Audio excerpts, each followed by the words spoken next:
Hello, and welcome to Mercury Partners Academy Financial Team Tutorial number 1. In this tutorial, we will go into financial markets and asset classes. This is one of 4 introductory tutorials we do for our internship students, people who join us for 5 months working with our portfolio managers from London. You can see this tutorial and find it into our website on mercurypartners.net. So first of all, today we will look at a brief definition of financial markets, the evolution of financial markets, historical returns, what inflation does in terms to returns of financial markets. And then once we have introduced this, we will look at asset classes, which are the building blocks of financial markets, type of asset classes, the evolution of asset classes, and we'll also touch on blockchain and cryptocurrencies. This is just an overview. We have an entire masterclass which we give for free to people joining our team, the internship applicants. But this is just for you to have an introductory idea of what we do, how we look at financial markets. Starting from financial markets, when we talk about these, everybody thinks about equities, the stock market. But really, we will see that there are biggest financial markets compared to stocks, which nonetheless are very important. What is a financial market? It is any marketplace where the trading of securities occurs, including the stock market, the fixed income market or bond market, forex market, derivatives, and so on.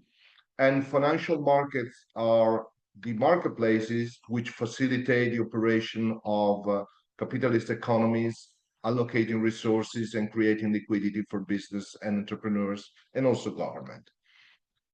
So looking at the main 3 financial markets, let's start from the equity markets, stock exchanges and stocks. As of February 2025, the total market capitalization of the world stock exchanges listed were around $124 trillion.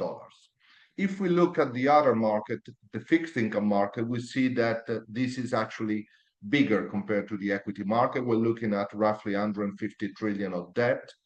And the fixed income market, also called bond market, debt market, we will see that in this market, there are mainly 2 types of broad securities, government securities and corporate securities, and many other sub-products. And then we have the FX market or foreign markets, which is actually, in terms of trading, the biggest of the 3 financial markets. The turnover in global FX market reached 8.5 trillion per day in April 2024. Let's start from the equity markets. Interesting to see how these have evolved over time. In 1899, the UK had the biggest equity market in the world, totaling 24%, and the US was second at 14.5%. 122 years later, a couple of years ago, but those data are pretty much the same today. We look at the equity market dominated by the US, which accounts for roughly 60%. This figure changed according to the benchmark used, but more or less this is the amount. And the second biggest equity market is the Japanese, which is roughly 1/10, 6.2% of the total. And then we go to the UK, 3.7.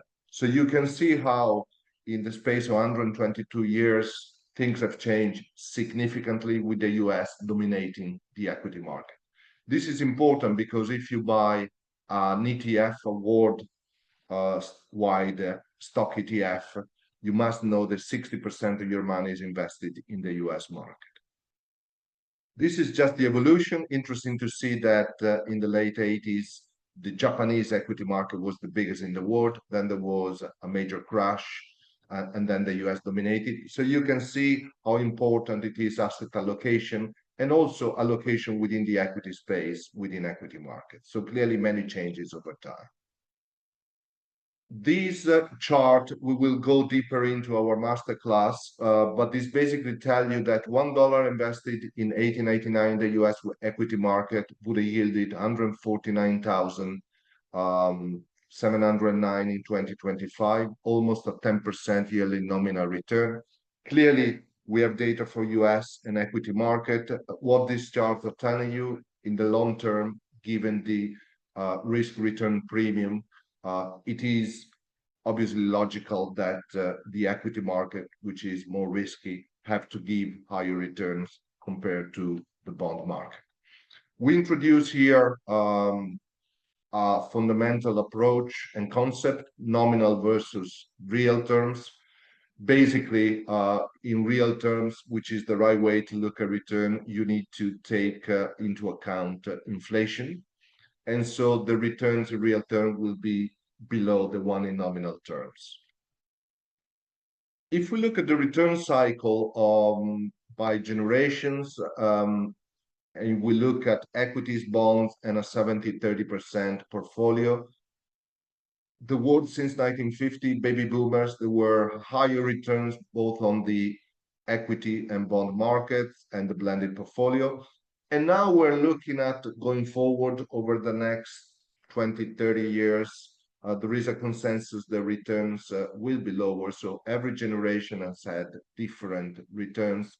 It makes sense to look and put things in perspective. If we look at these charts on the top left, it is interesting just to give you an overview. In the last 123 years, looking at real returns, the world has returned on average 5.2%, the world stock market equity return per annum in real terms, so after inflation. The US stock market has been one of the best, 6.6%. And if we look at Italy, we're looking at roughly 2% per year in real terms. It's one of the worst performer over this time series. If we look at bonds, we see that bonds have returned on average 1.92% per year at the world level. And again, after inflation, some of them return actually negative territory. Look at Austria, Italy. So again, diversification and on top of asset allocation is very, very important. The impacts of inflation, these data series look at inflations around the world. We put 1900 to 2021. Well, we have experienced in 2022 equity market, the bond market both falling because central banks had to raise rates from almost 0 to over 5%. Because inflation was going up significantly, also post-COVID.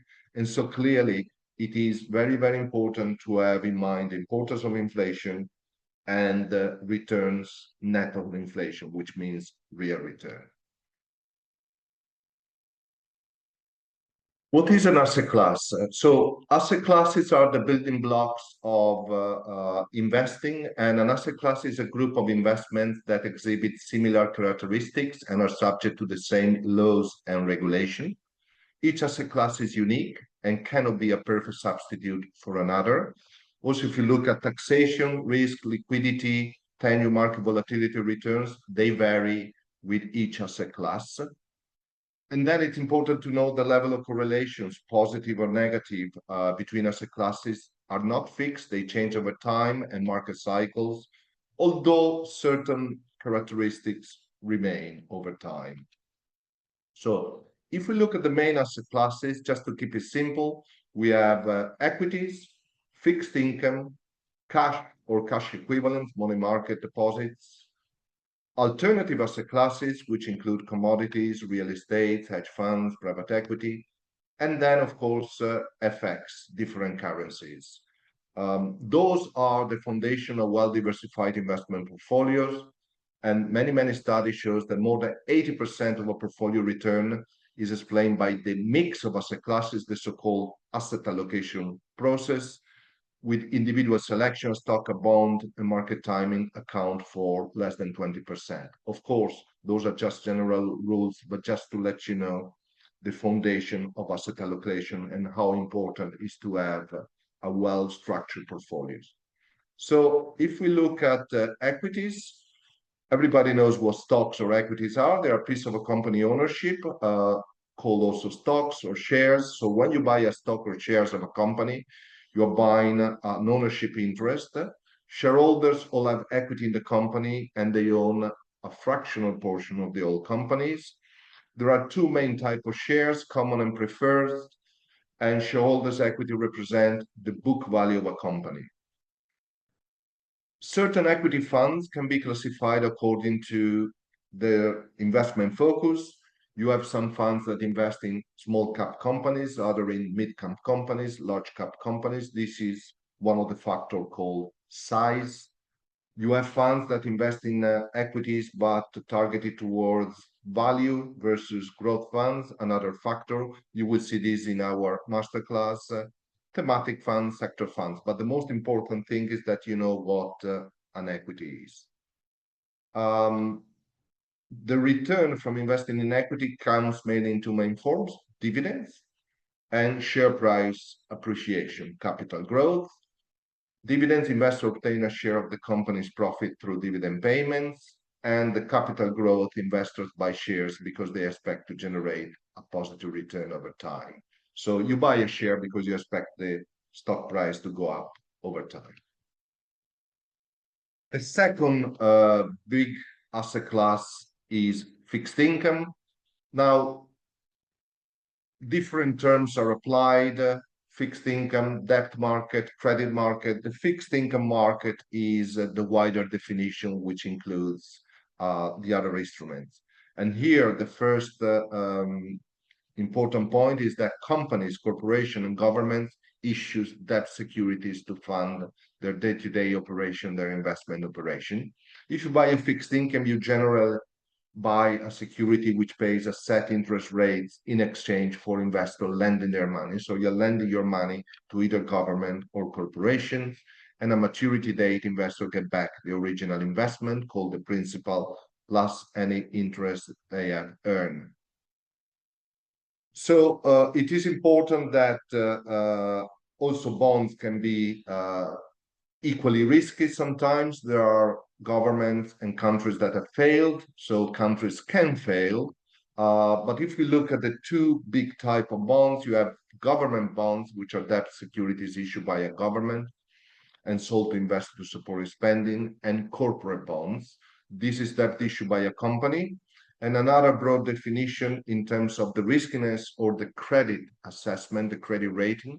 Investment grade bonds, those are issued by a company which is rated at least triple B or higher by Standard & Poor's or by Moody's. Anything below this rating is considered non-investment grade. And we go into the second type of bonds called high yield bonds. We have a dedicated fixed income tutorial with many more definition, but just for you to understand at this stage, this is the broad definition according to the credit rating. As I said, within the fixed income, we have many other products like senior loans, municipal bonds in the US, corporate bonds, and so on, that will be explained in the fixed income tutorial. The other big asset class is foreign exchange. Currencies are listed in pairs, such as US dollar, euro, US dollar, pound, or Japanese yen. And it is important to know that 7 pairs make up almost 70% of the market, with the US dollar being one side of the majority, 88% of all FX transactions. We also said that the FX market is by value, daily value, one of the biggest in the world among financial markets. When you look at the price associated with each pair, such as US dollar, euro 0.85, this meaning costs 0.85 euro to buy $1. It is important for you to know of the FX market, because if you buy US equities at the time of recording, we know that year to date, the US dollar has depreciated around 12.5% versus the euro. So you might have a positive return on US stocks. Let's say you bought a stock, the stock has gone up by 10%, but the currency versus the euro has devalued by 12.5%. So you actually lost 2.5% net transaction cost of your investments. And then, of course, we have cash and cash equivalent. This is like fuel or petrol of a car. You have your capital invested, but cash are the safety investment in terms of safety, but over time they are actually the lowest yielding asset class among all asset classes. Those are investment security meant for short-term investing. And this is your safety deposit when you think the market is overly stretched or when you need some short-term needs for other purposes. This is a reserve you should always have in any portfolio, but clearly over time, those are the lowest yielding securities in terms of returns. So, alternative asset classes. Definition vary a lot here, but within this big bracket, we have commodities, real estate, private debt, private equity, hedge funds, infrastructure, art, collectibles, and then the whole world of cryptocurrencies, which and digital tokens, which I believe can be classified within alternative asset classes. On commodities, we know that commodities are basic good used in commerce that is interchangeable with other goods of the same type.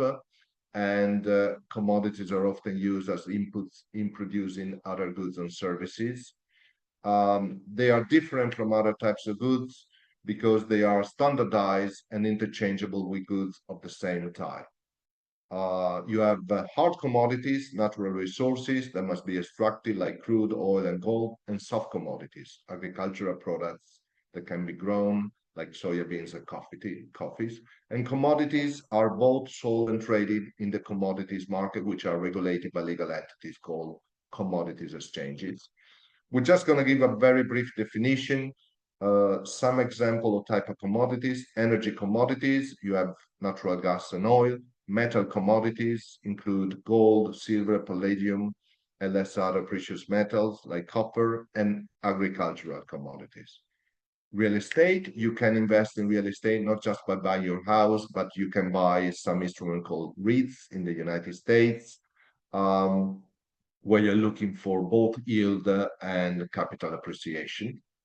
Private equity is an alternative form of financing away from the public market, in which funds and investors directly invest in companies or engage in buyout of such companies. Private equity firms make money by charging management performance fees for an investor in a fund, the so-called private equity fund. We have a dedicated tutorial in the master class.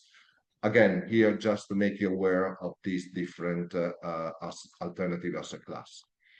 The evolution of asset classes, those like a language are living concepts. They keep changing and evolving. There is no a predefined and standardized and never changing asset class. As an example, with the technology of blockchain, we developed cryptocurrencies and digital assets, and this is becoming a new asset class if you want, but of course, regulations, products are all still evolving, but this is an example of how asset classes never stand still. So if you wish to become a Mercury Partners internship, this is an introduction tutorial you need to give. Here, if you look at our website, mercurypartners.net, under contact, you can follow us on our social media. We give a lot of events with big industry firms and standards, and we will put this tutorial on our website. That's all from me, Marcello Zanardo. I'm the founder CEO of Mercury Partners Academy. Thank you very much. Hope to see you soon.